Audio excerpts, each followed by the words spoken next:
Welcome to the deep dive. Today, we're going to be taking a closer look at Jeff Bezos. Okay.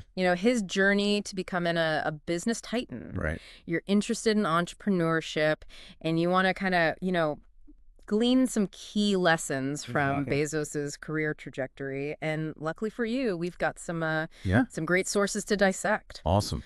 We'll be diving into two podcast excerpts from Unlocking Entrepreneurial Greatness. Right. They're both titled Jeff Bezos, Building a Legacy. Sounds good. So are you ready to unpack Bezos's path to success? Absolutely. It's a story that goes far beyond just selling books online. Yeah. It really is amazing. Yeah, exactly. Fascinating. Yeah. Now, we all know Bezos as the Amazon guy, Right. but these sources actually highlight his early curiosity as a major factor in his success. Mm. Turns out, even as a kid, he was taking apart electronics just to understand how they worked. Yeah. That inherent drive to understand the why and the how. It's a common thread we see in a lot of successful innovators. Mm-hmm. I mean, they're not content with simply knowing that something works. Mm-hmm. They need to understand the underlying mechanics. Mm-hmm. It's almost like a prerequisite for innovation. That's a great point. And speaking of innovation, the sources mention that Bezos was working at a hedge fund in the early 90s. Right. That's already a pretty impressive career path, but then he gets completely captivated by the internet, which was still a relatively new concept at the time. Yeah, and that's where we see that willingness to take calculated risks, Yeah. come into play. Yeah. I mean, it was 1994 when he left that stable, high-paying job Wow. to start an online bookstore. I mean, most people wouldn't even dream of making such a drastic career change, Yeah. especially when the internet was still, unproven territory. It definitely wasn't the safe choice. No. But then again, Bezos never seemed interested in playing it safe. So he launches Amazon from his garage, Right. focusing on selling books online. But here's where it gets really interesting. Okay. Even from the very beginning, Bezos had a much grander vision in mind. His mission I'm listening. to make Amazon Earth's most customer-centric company. Wow. He wasn't just building an online bookstore. He was setting the stage for something much, much bigger. Yeah, that long-term vision, that's crucial.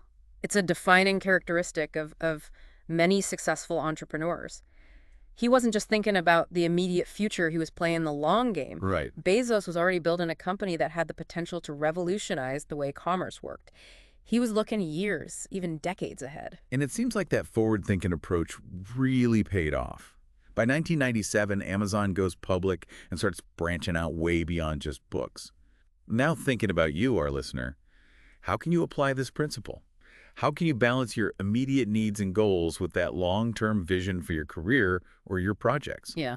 It's easy to get bogged down in the day-to-day grind, but it's important to keep that bigger picture in mind, just like Bezos did. It's a lot like climbing a mountain. Yeah. You have to focus on each individual step as you make your way up. But you also need to remember why you started climbing in the first place. Never lose sight of that incredible view waiting for you at the top. And that's something Bezos understood from the very beginning. He never lost sight of his ultimate goal. Okay, so we've covered Bezos' early fascination with how things work. His daring leap from Wall Street to a garage startup and that all-important long-term vision. Mm-hmm. But there's another key aspect to his success that the sources really highlight. What's that? His obsession with the customer. Oh, absolutely. Yeah. And it goes way beyond just making a sale. Bezos instilled a culture of customer obsession at Amazon. Every decision, every new product or service, it all revolves around deeply understanding what the customer wants and needs, sometimes even before they know it themselves. It's like anticipating the customer's desires and then figuring out how to fulfill them in a way that exceeds their expectations. Precisely. And that customer-centric approach is what led to some of Amazon's most innovative offerings. Right. Think about Amazon Prime. Yeah. It revolutionized the way we shop online by offering incredible convenience and value. Mm-hmm. And then there's Alexa, Right. a voice-activated assistant that seamlessly integrates into our homes and lives. Yeah. These are prime examples of how Bezos translated customer needs into groundbreaking products and services. And we can't forget about Amazon Web Services, or AWS as it's become known. Right. It's now a massive part of their business. And it all started with them looking at their own internal infrastructure and asking, how can we leverage this to serve external customers? What's truly remarkable about the AWS story is that it faced, significant internal pushback Really? and skepticism. It wasn't an easy sell. Okay. Even externally, they were up against some, stiff competition. Yeah. But Bezos saw the potential of cloud computing, and he championed its development. What began as a solution for optimizing their own internal costs ended up completely changing the game for the entire tech industry. Wow. Not only did it generate billions in revenue for Amazon, but it also reshaped how businesses operate and manage their data. Mm. It's a testament to Bezos' ability to spot emergent trends and his willingness to invest in potentially disruptive ideas even when faced with resistance. So we've got this incredibly driven and visionary leader Yeah. who's obsessed with serving the customer. Hmm. But it wasn't always smooth sailing, was it? Oh, no. The sources point out that he encountered quite a few roadblocks along the way. Oh, absolutely. Yeah. He faced his fair share of criticism, lawsuits, and skepticism about the viability of online retail in general. Yeah. People doubted his vision, questioned his methods, and predicted his downfall. Wow. But through it all, his resilience and unwavering focus on the long game helped him navigate those obstacles and emerge even stronger. He had this uncanny ability to block out the noise and stay laser-focused on his goals. Which brings us to his regret minimization framework, Oh, yeah. a decision-making strategy that seems to have played a big part in his success. It's a brilliant framework. It encourages you to approach major decisions by asking yourself, will I regret not doing this when I'm 80? This simple question forces you to consider the long-term consequences of your actions and to weigh the potential regret of inaction against the potential risks of taking action. So instead of getting caught up in the immediate anxieties or uncertainties of a decision, Right. you're essentially projecting yourself into the future Yeah, and asking your 80-year-old self what they would think about the choice you're making. exactly. It's a powerful tool for anyone facing a difficult decision, not just entrepreneurs. It encourages you to be bold and take calculated risks, knowing that the regret of missed opportunities can often outweigh the fear of failure. It seems like Bezos has this incredible knack for not only identifying those pivotal moments, Right? but also having the courage to act on them. Yeah. It makes you wonder if that regret minimization framework is what allows him to take those leaps of faith. It's certainly a powerful tool for pushing past those moments of doubt and inertia. Yeah. It helps you reframe the decision-making process and focus on what truly matters in the long run. Now, the sources also talk about Bezos's failing fast and learning fast philosophy, Right. which seems to go hand in hand with his risk-taking approach. That's right. Bezos encourages a culture of experimentation at Amazon, even if it means encountering some failures along the way. He believes that setbacks are inevitable, but it's how you respond to those failures that really matters. They mentioned the Fire Phone as an example of a product that didn't quite take off as expected. Yes, the Fire Phone is often cited as one of Amazon's biggest flops.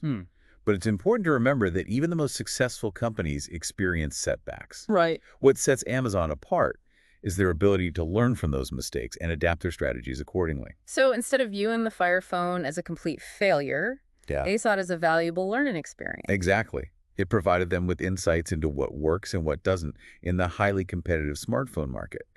They were able to analyze the reasons behind the Fire Phone's lack of success and apply those lessons to future product development.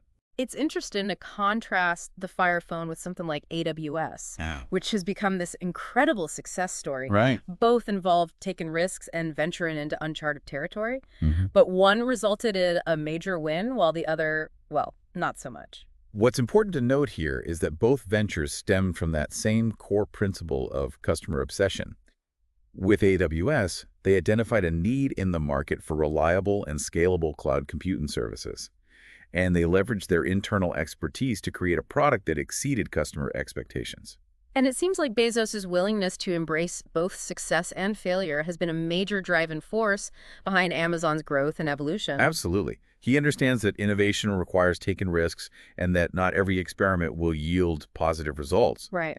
But those failures often pave the way for even greater successes down the line. So if we're distilling key takeaways for our listener, we've got this theme of thinking long-term, embracing change, being relentlessly customer-focused, taking calculated risks, and viewing setbacks as opportunities for growth. It's a pretty solid formula for success, wouldn't you say? Absolutely. And it's a formula that's applicable not just in the business world, but in any aspect of life where you're looking to achieve ambitious goals.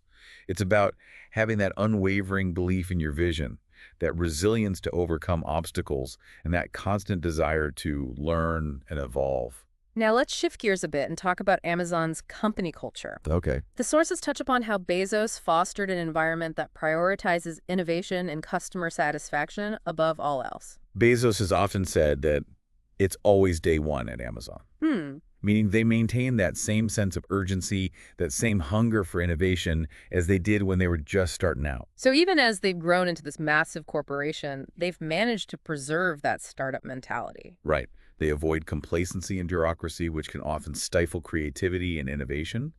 Bezos instilled a culture where employees are empowered to take ownership of their work, to think outside the box, and to constantly challenge the status quo. And this culture of innovation is evident in the sheer diversity of products and services that Amazon offers. They've expanded far beyond their initial focus on books, venturing into areas like e-commerce, cloud computing, digital streaming, artificial intelligence, and even grocery delivery. It's quite remarkable how they've managed to successfully navigate such a wide range of industries. And a lot of that comes down to their ability to adapt and evolve, to constantly seek out new opportunities, and to embrace emerging technologies. They're not afraid to disrupt themselves, even if it means cannibalizing their existing business models. Exactly. They understand that in today's rapidly changing world, you can't afford to stand still. You have to be constantly innovating and adapting to stay ahead of the curve. It's fascinating to see how Bezos' leadership style has shaped Amazon's culture and contributed to their remarkable success. His hands-on approach, his relentless focus on the customer, his embrace of experimentation and failure, and his long-term vision have all played a crucial role in making Amazon the powerhouse it is today. And what's even more impressive is that he's managed to maintain that same level of drive and innovation for over 2 decades. It's a testament to his unwavering belief in his vision and his ability to inspire and motivate others to achieve extraordinary things. It's incredible to think about the sheer scale of Amazon's impact. I mean, they've revolutionized the way we shop, consume information, and even how other businesses operate. Yeah, it really is. It's a testament to the transformative power of vision, innovation, and a relentless focus on the customer. I mean, Bezos and Amazon have shown the world what's possible when you combine those elements with unwavering determination. It's one thing to read about these principles and strategies, but it's another thing entirely to actually apply them to your own life and work. Yeah, that's where the real challenge lies. Oh. Taking these abstract concepts and figuring out how to translate them into concrete actions that can help you achieve your goals. Whether you're launching a startup, leading the team, or just navigating your own career path, these principles can be incredibly powerful tools for success. So let's recap what we've learned from this deep dive into Jeff Bezos' remarkable journey. We explored his early life, his transition from finance to tech, the founding of Amazon, his core principles for success, and how he built a company culture that fosters innovation and customer obsession. Right. We've seen how his long-term vision, his willingness to take calculated risks, his embrace of failure as a learning opportunity, and his unwavering focus on the customer have all contributed to his remarkable success.